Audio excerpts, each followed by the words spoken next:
Yeah, brother. Of course, I heard about it. Great fight again. Their third meeting actually. First time Affliction, second time UFC, last time bare knuckle. So I'm going to say something about this. Look, when you're accustomed to losing to people, right? Like you faced this guy two times before, it can be a fait accompli. No matter how hard you train, no matter what you change or whatnot, mentally, this guy's beaten you twice and he beats you again. And that's just one of the things about the fight game. And by the way, this is replete through the fight game, guys. Like in jujitsu, especially, right? Like there's guys that beat me, right?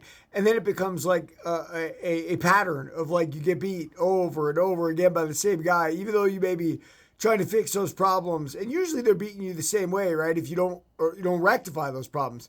Conversely, I know a lot of guys who like to spar, whether it's rolling or whether it's real full blown sparring, with guys who are not at their level, right? Or and I even know guys like world champions, like Gilbert Melendez sparred really light, like stand up, to ensure that like he felt like he was dominant against who he was ever was facing. And if a guy ever turned it up against him, he stopped sparring with him. Like, okay, I'm done. I don't like that.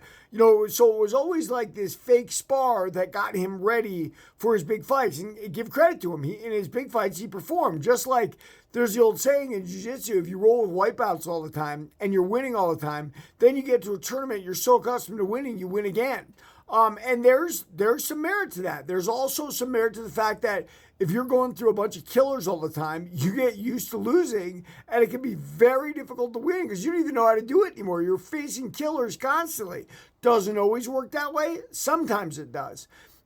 With Ben Rothwell and Andrei Arlovski, I would say this: like for America, Ben Rothwell is a really, really tough guy, right? We've seen him lumber around, beat some really top guys, not with skill, but with durability, right? And power and toughness.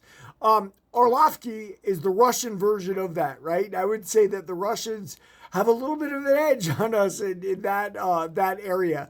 And I think that's why, you know, taking on a guy like Rothwell, Arlovski comes out on top because he's a little bit more technical to go along with that toughness. Now, do we have guys that are very tough and technical too? Of course we do, right? That's not Rothwell, though. Rothwell wins by being the biggest guy at the bar and then walking straight through you, right? Like and absorbing everything.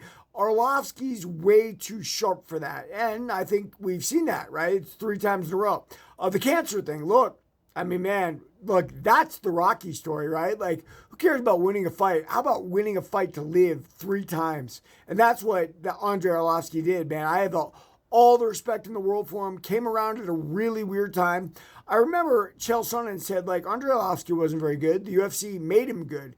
But that may be true. But then again, 15 years later, Andrei Arlovski was still fighting in the UFC at a world-class level, right? Like he learned on the job and he got better and better and better. So he definitely deserved to be there. Yeah, there it is. Booyah for Andre. I love it, man.